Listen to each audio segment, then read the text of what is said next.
Culture Battles, Truth Shall Prevail. This book was originally produced in 2018. I'm updating it now. My presentation today begins with general principles, followed by specific topics and issues that are summarized at the end. This presentation is controversial and argumentative, especially regarding the current American culture and Black Lives Matter and Catholic Church trends, including the Pope and other leaders. Now, Canon Law 211 states that all faithful Christians have the duty and the right to work so that the divine message of salvation more and more reaches all people in every age and every land. The Christian faithful are free to make known to the pastors and bishops their needs, especially spiritual ones, and their desires. So if anyone has any questions about this YouTube presentation, which is not based on opinion or theories, but are documented facts, please respond to my website, which I'll give you at the end, which is 5starpubs.com. In this presentation, I have moral certainty in my work. So what drives history? Politics, economics, might it be culture? What men and women honor, cherish, worship? Isn't that the most dynamic element in human affairs? This is an image of me. So again, what I have wrote and presenting today, I have moral certitude. So the first thing we have to get into is the definition. Culture is what society considers good and honorable. It is misused today. So within the American culture, we have a mix of many other cultures: Hispanic, Black, Asian, Native Americans. So we are experiencing a culture crisis today. Part of culture is the arts, the music, language, science, and faith and traditions. Culture is what society considers good and honorable. Within American society, we have multiple cultures, such as Hispanic, Black, Asian, and many others. And they should be respected, each within itself.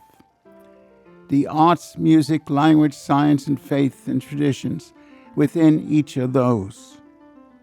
So today we're experiencing a cultural crisis, a totally misuse of the term in today's society. Here's what it should mean. Now, Robert Spitzer, he's a remarkable scientist and also a priest. He gave the best definition for culture. There's 10 of them. I'm going to focus on 3. One is non-malfeasance. So that means avoid unnecessary harm. Do not do to others what you would not have them do to you. Another is fundamental rights. The more fundamental the right is the one which is necessary for the possibility of the others. Limits to freedom. Sounds strange, doesn't it?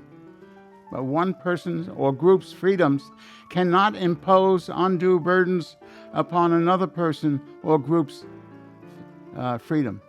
So those are some of the 10 elements or principles of culture. Culture is not faith or religions. It's not about politics and ideology. It's certainly not about Black Lives Matter or fads and fashion and rock and roll music, which I loved, and hip hop, which I don't care for.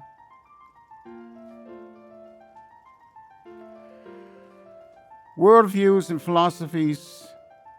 In the 20th century, we had some really bad ones, such as fascism, Nazism, nihilism, and communism.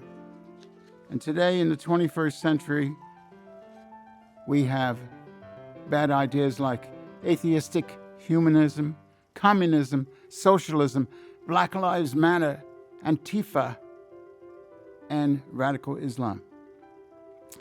Now, democracy requires educated, informed citizens willing to assimilate, accept, and obey all just laws in America. Training for life and education begins in the home. How can we speak of and defend universal human rights in a cultural climate in which the very idea of truth is under sustained assault by ignorance today?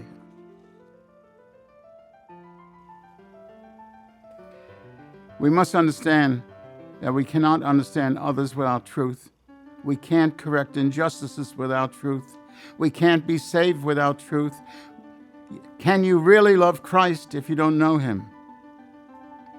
So culture battles are in fact ongoing debate and political struggle between those who believe that human beings can, however inadequately, grasp the truth of how we ought to live together, and those for whom any notion of truth involves the imposition of someone's values on someone else. So culture is not just about science and technology. It's not just about the arts, music, and literature. It's all these things combined. But most of all, it's about faith and spirituality.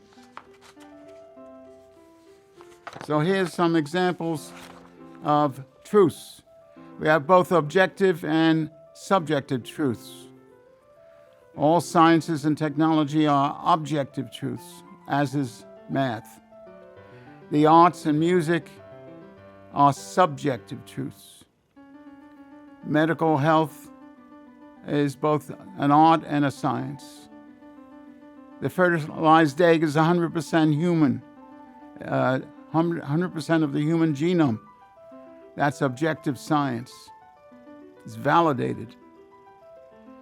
And faith and trust is both objective and subjective. Laws, our civil laws, are objective and many are subjective.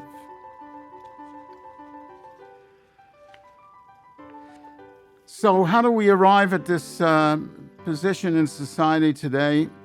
What were the motivating force? Why do we not perceive such events earlier and change them before they materialized?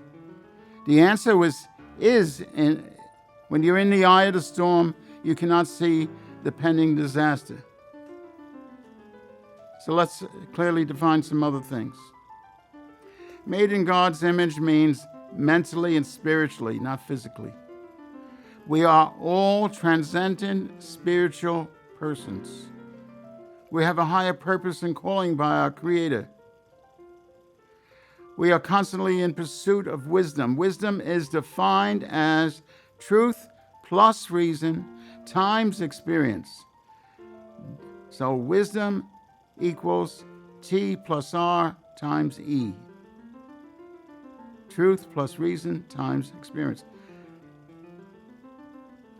And when our body dies, our spirit lives on because it's immortal.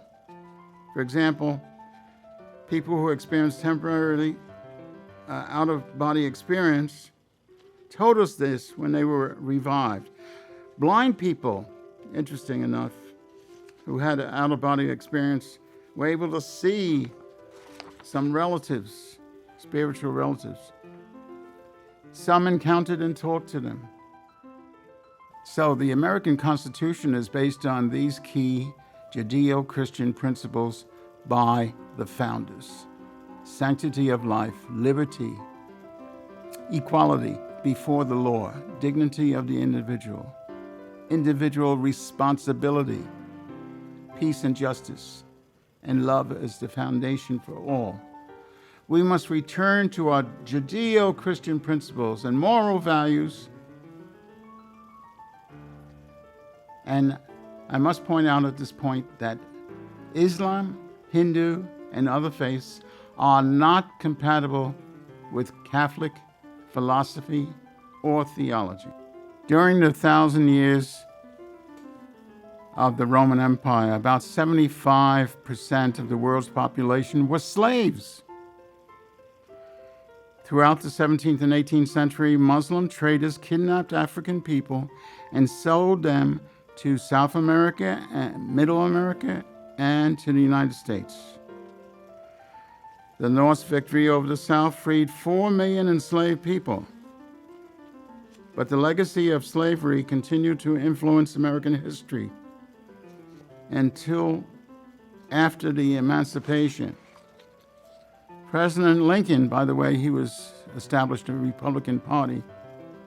With his Emancipation Proclamation in 1865, tried to end slavery, but it took another century to materialize.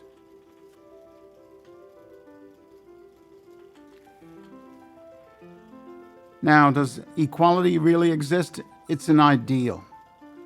We are all born unequal, physically, mentally, economically, and our environment.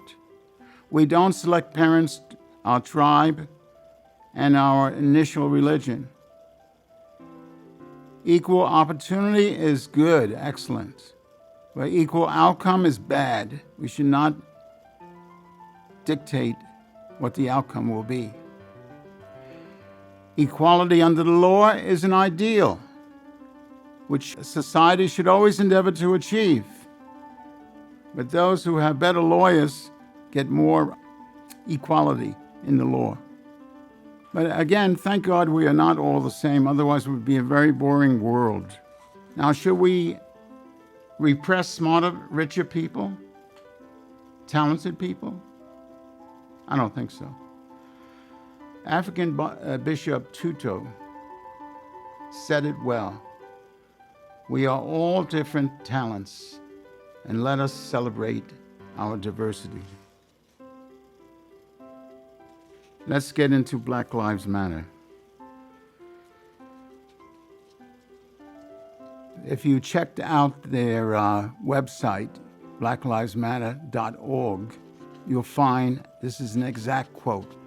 We dismantle patriotic practices that require mothers to work double shifts,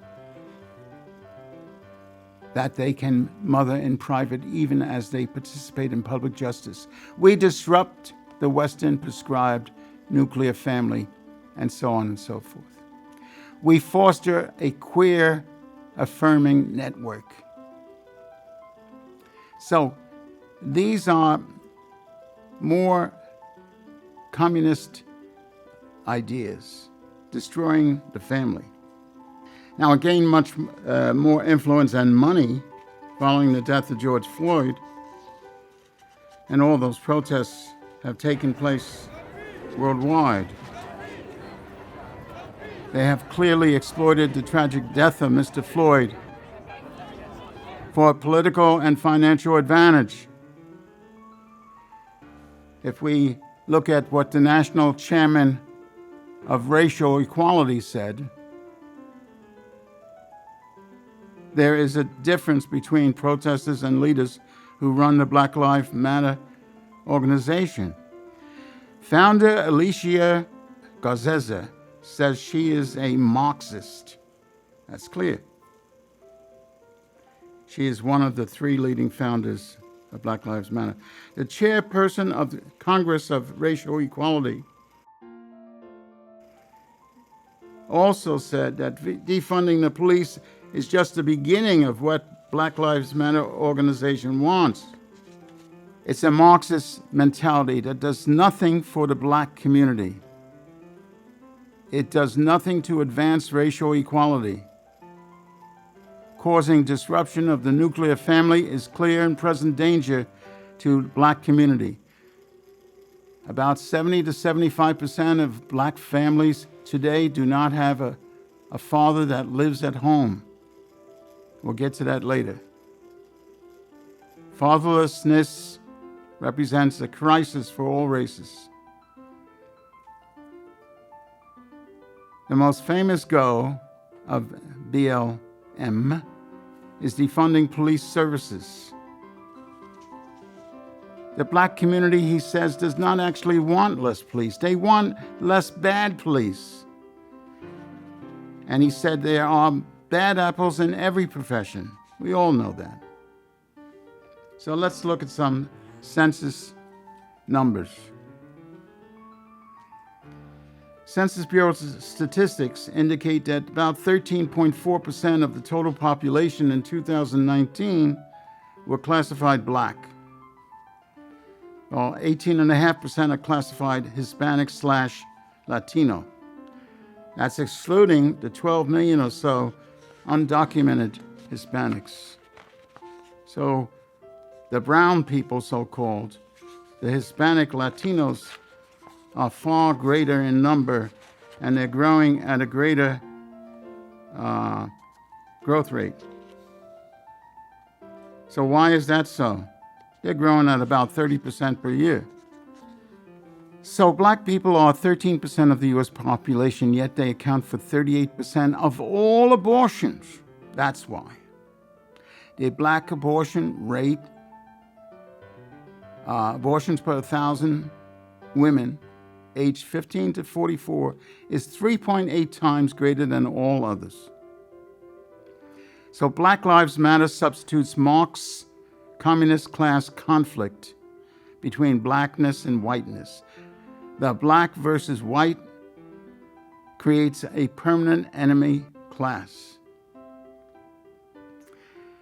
The president of Black Lives Matter, his name is in New York, Hawk Newsom, said, quote, "If this country doesn't give us what we want, then we will burn down the system and replace it." All right, I could be speaking figuratively, or I could be speaking literally. It's a matter of interpretation. And Newsom said this on nationwide TV on Fox, The Story with Martha McCown. I ask you, have not Asians, Irish, Hispanics, Jews, and Muslims experienced racism and economic hardship? Of course they have. Why are they not shouting, brown lives matter, Jewish lives matter? The truth is, all lives matter. Sadly, Black Lives Matter funding, they get millions of dollars from corporate America, from the political system, from our taxes, and I learned lately from Catholic charities. A selective list of their supporters include the Democracy Alliance, the Ford Foundation, and George Soros.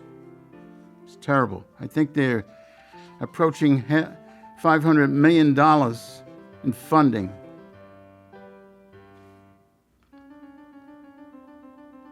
Now, everybody is a slave to something.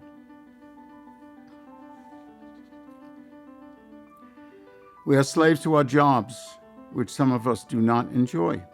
We are slaves to our families, which hopefully most of us enjoy. We are slaves to bad habits, like drugs and alcohol and sex, which only can be replaced by good habits. How many of us are really slaves to drugs, which are destroying our youth? And we all are slaves to sin and seek the mercy and love of Christ, which is the only act that can actually remove our shackles. What is social justice? Some say it's equitable distribution of wealth. Is it equitable and reasonable to give to those who earn their money by their intellect and hard work, and by taking risks to distribute their earnings to those who never developed their own skills, never took any risks, and worked much less? That is a clear definition of socialism.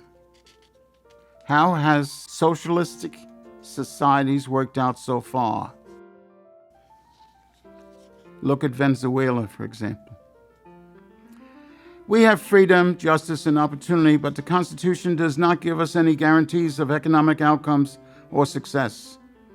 That depends on each individual's ingenuity, skills, risk-taking, and determination. And I ask you, what's wrong with learning carpentry, plumbing, electrical trades, among others? These skills certainly pay more than some academic areas. So there's no free ride. One has to earn their ticket to economic success. The real goal of education is to know and appreciate the goodness of this life and to know the wonder of the Lord. Let's focus on faith, religion. Vatican II introduced a liberation theology. We saw pagan idols celebrated at the altar of St. Peter's by the Pope. Many clergy, bishops, asking for same-sex marriage or no longer condemning it. Abortionists and divorcees receive Holy Communion. Homosexuality in our seminary schools and priesthood and by bishops is allowed. Borders are bad, says Pope Francis, but no nation can exist without borders. Even the Vatican itself has 30-foot walls. And moral teaching is no longer based on the deposit of faith. We need to get back to traditional Catholic values. So what's the results of Vatican II and the liberation theology? A Pew study recently showed that there are 6 times more Catholics lost for every new convert to Catholicism. 6 times. Let's look at some of these statistics in a little more detail. Sunday Mass attendance has declined from 74% in 1958. In 2000, it was 25%. 1/3. A reduction of 2/3. Priests have declined, as you can see here, from 65 to 2002. 45,000 priests today in the U.S. It's about 10 times that worldwide. Seminarians dropped off tenfold from 49,000 in 65 to 4,700 in 2002. Baptisms have dropped significantly. Catholic marriages have declined. Annulments have increased from 333 to 50,000. And in ordinations to the priesthood, dropped off precipitously. Look at that, from 1,575 to 450 today, average. Or 2002, I should say. And religious sisters, they're getting out of the business. The average age of those who are still in the system is 68 years.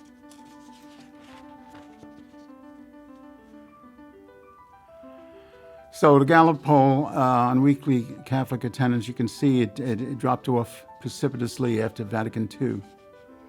And of course, the child abuse scandals by the bishops and priests was a major factor. The gap between priests and Catholics in the USA. You can see, while more Catholics occurred in the past 50 years, the number of priests has declined enormously. So post-Vatican II, priests did not keep up with the needs of the church. So we might ask, why are they leaving? How can Catholics be sustained in their faith without priests? The answer is failure. Failure of leadership. The deposit of faith has been diluted or altered after Vatican II. Marginalized. Morality is compromised. Idols are allowed in the St. Peter's Church. Homosexuality is throughout the system. Abortions are tolerated. Divorcees are now allowed to receive Holy Communion. Church leaders who do not face this dilemma either do not understand the problem or they do not have the courage to deal with it. Such a church will drift aimlessly, replacing true faith with liberation theology, diluting past moral teachings, standing for less and less, for fear that another part of the congregation will be offended and leave. Results: there is a disappearance of many churches in France, Germany, Italy, and Europe. This is one of the key issues of today's society. So we have to get back to that all-time religion, revitalizing our Christian values of charity, faith, and traditions, restoring Christian values in America. There is always a risk in doing something, but I submit to you, there's a greater risk in doing nothing. We have left and right extremism. The German church, for example, is pushing a liberal plan, in close partnership with the Committee of German Catholics, a lay group. They're demanding ordination of women, an end to clerical celibacy, the blessing of same-sex unions, and rethinking all Catholic teachings on sexuality. On the other hand, in direct contrast, the Polish or Eastern Church is traditional and conservative in its teachings. Right next door, they are going to sticking with pre-Vatican theology. So under the leadership of this German Cardinal Reinhard Marx of Munich, the church in Germany is pursuing a radical, binding path that seeks to dislodge settled church teaching. To be a true follower of Jesus Christ, we must live in conformity to his original teachings. Catholics need to participate in the secular world and bring traditional Christian values into the discussion. We cannot ignore this. It is critical that the church leadership take positions on policy issues such as Black Lives Matter and radical liberalism. Another organization called Antifa is an anti-fascist movement that engages in militant protests, violent protests. These extreme left members are self-proclaimed anti-capitalist enemies of the right. When good people such as our bishops remain silent, evil always triumphs. Here we have an image of Pope Francis with pagan idols from Brazil presented in St. Peter's Basilica. He even put them on the altar. He claims that all faiths are valid. So Jesus is reduced to the level of Buddha, Mohammed, and paganism. No, Jesus is the Father's beloved Son, the one in whom the Father is well pleased. Here's some of those idols. They were thrown in the Tiber. Somebody rescued them from the Tiber, cleaned them off, and put them on the altar. Pope Francis' agenda is to create a revolution in the church, to adapt the church to modernism. He claims we must follow the United Nations leadership. Mercy, mercy for all. The church is again at a crossroads in its history. According to Canon Law 213, bishops do not have the authority to ban Catholic Mass and the sacraments. The church has never closed its doors to Christians who need the sacraments in its 2,000-year history. Even during world wars and other pandemics, priests, bishops serve the people's needs. For example, St. John Paul II, when he was a priest, he held secret masses underground during the communist era.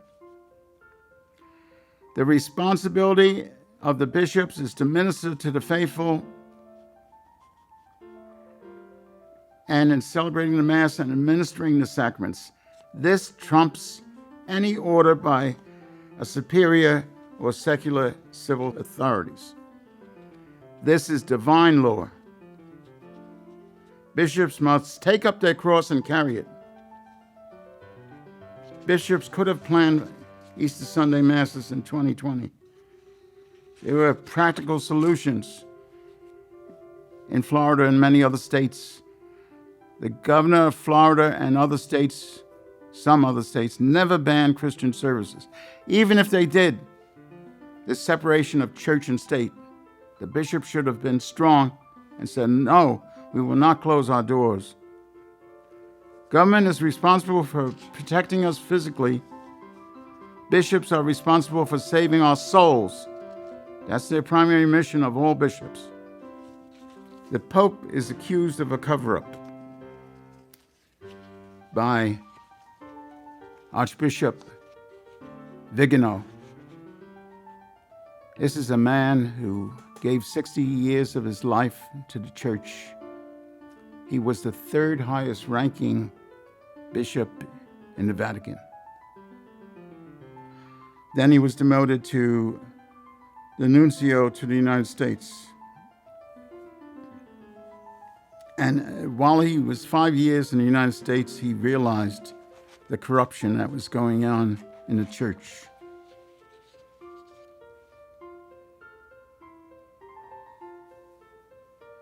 So this former Vatican diplomat, Vigano, wrote a letter accusing Francis of being complicit in covering up accusations against Cardinal Theodore McCarrick. Archbishop Vigano claims Benedict disciplined McCarrick for his abuses of seminarians and priests and children as well. U.S. bishops promised an investigation, but it's been 5 years since they made that promise. Then we have the communist China deal made by the Pope, the Vatican, in 2019. The Secretary of State under Pope Francis signed a secret agreement giving control over an appointment of all bishops to the communists. It's called the United Front of China under Bishop Fang. They also agreed not to permit minor children in Catholic churches or schools. Cardinal McCarrick, the evil one, negotiated this agreement. There are about 12 million underground Catholics in China, and they are now in danger.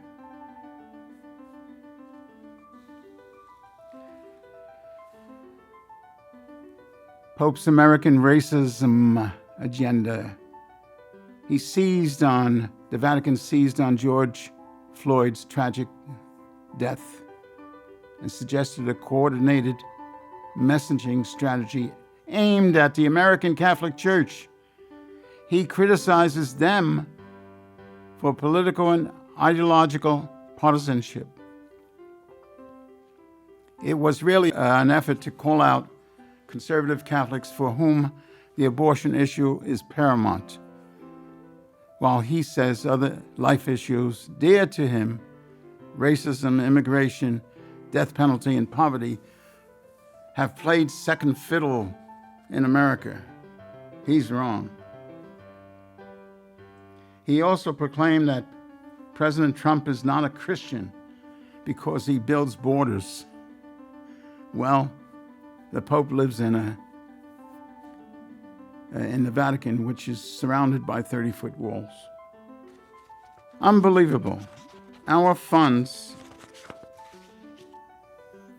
CCHD funds, are going to support Black Lives Matter. Most Catholics don't know that. So at least 8 organizations are funded by Catholic Campaign for Human Development as well. And some of these are funding abortion and abolition of police departments. It's terrible. So we have to restore Catholic values. We cannot ignore the secular world. Bishops say that, well, the secular world is up to the layman. That's not true. They have to participate. They have to stand up and be counted. We must never monkey with the deposit of faith. There's a lack of morality in the Western society. Church leaders must take responsibility for positions on all these radical ideas. When they remain silent, evil always triumphs. Pope Francis is also overturning many of John Paul II's teachings and moral theology.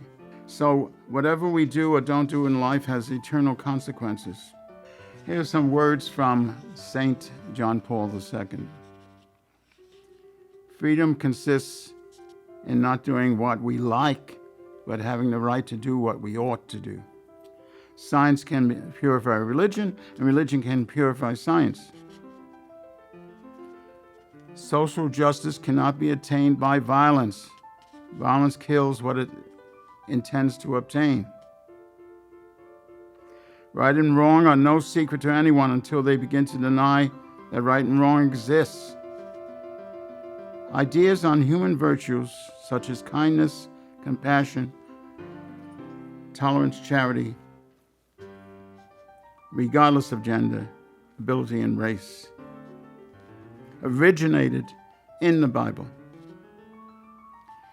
Christianity has been supreme during times of great adversity and is rarely at its best during times of economic prosperity. During this pandemic crisis, we must once again awaken to the need for people to seek the mercy and love of Jesus Christ. Let's talk about the pandemic. Here's a list of 5 of a dozen pandemics and plagues that existed. These are the most significant ones. The virus of 2019, it began in actually November in China, in communist China. And it was discovered in January 2020 by our scientists. And therefore, President Trump put a stop to it right away. He stopped all travel from China and a month later from all of Europe. So, during this pandemic, we must once again awaken to the need for people to seek the mercy and love of Jesus Christ. During the Great Pandemic, for example, in Rome in 590 AD, Pope Gregory the Great pleaded with God and led a spiritual procession with an image of the Blessed Mother of Christ around the streets of Rome. As they approached Hadrian's tomb, Pope Gregory saw a vision of Michael the Archangel on top of the tomb overlooking the city, sheathing his sword, a sign that the possession is pleasing to God. The plague ended immediately.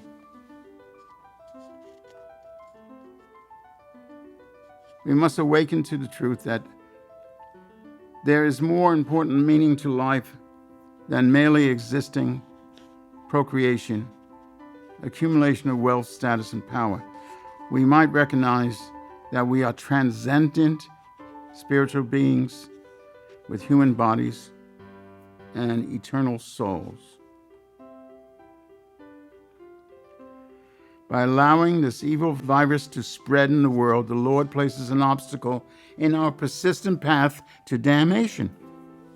So the positive aspect of this pandemic is that God so loves his creation that is good, especially humanity, and he wants to save those who are otherwise heading towards the abyss. He turns the Chinese Communist evil lies and pandemic into a powerful message, while also respecting our free will to choose which path to take. So let's talk about the bishop's role in saving souls. As I said before, the church has never closed its doors in 2,000 years, even during world wars and other epidemics, pandemics. Priests and bishops always served the needs of the people. All right, so we got to listen to the voices of the sheep and their cries to the faithful. Interesting enough, lately, Catholicism has, the original Catholicism, pre-Vatican II, is starting to rise. There's many millions of people are becoming more interested.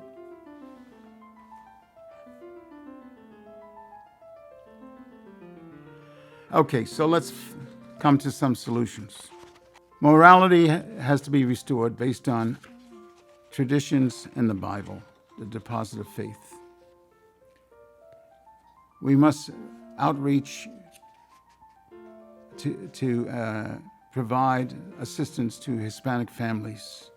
They're going to become a significant percent of the U.S. in the next few years, probably on the order of 30% of the population. We need civic support and Spanish masses. We got to teach English, American history, and about the Constitution. We got to avoid confusion on the truth of the Catholic theology. Seminars on the real deception of socialism have to begin. We got to coach the teens on the meaning of the Bible. We got to focus on fathers to get their children to Mass. It's not going with the flow. It's being a real Catholic that counts. You know, if you look at the evil contagion, events that led up to Vatican deal with China on February 16th, the Global Times said that Archbishop McCarrick advised the Vatican that the Maoist attitude towards religions has changed, he declared. Quote, because of that, there may be more changes in the future to allow China to develop their own religious lives in a good and healthy way, close quotes. President Xi could be persuaded to launch a great new moment in history with the Vatican, he said. That there's similarities between Xi and Pope Francis. That could be a special gift to the world. I see a lot of things happening that would really open doors. Both leaders are of similar mind on issues of caring for the poor, the older people, children, our civilization, especially our ecology. But McCarrick forgot about the 350 million abortions introduced into China based on their one-child policy in '79. He forgot about they have concentration camps for over 1 million Muslims in China today. Well, Pope Francis finally got around to defrocking McCarrick in 2018, 5 years after Pope Benedict said he should be restricted. 5 years later, Benedict restricted his role in the church in 2018. So they made a final deal with Communist China, and the Vatican did not consult with Cardinal Zinn, the Catholic Archbishop of all China, appointed by St. John Paul II.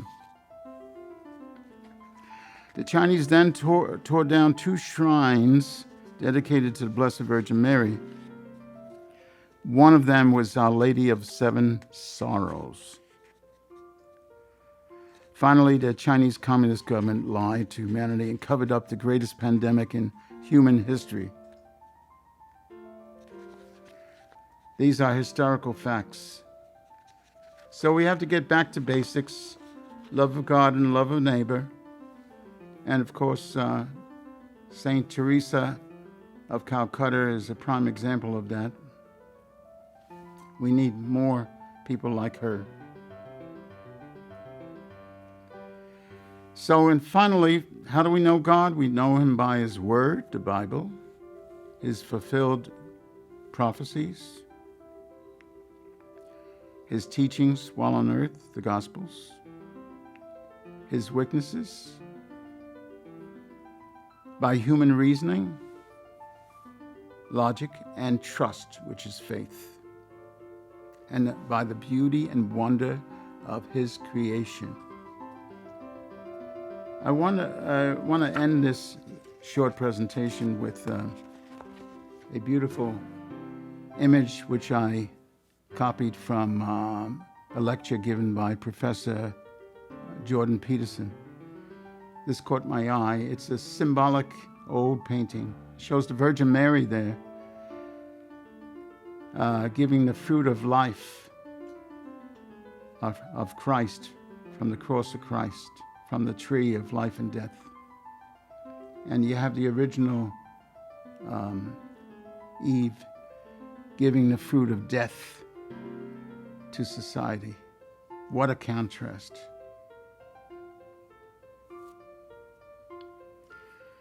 So Confucius said it in the 5th century BC. When the heart is set right, then the personal life is cultivated. When personal life is cultivated, then the family is regulated. When the family life is regulated, then national life is orderly. And when national life is orderly, then there is peace in the world.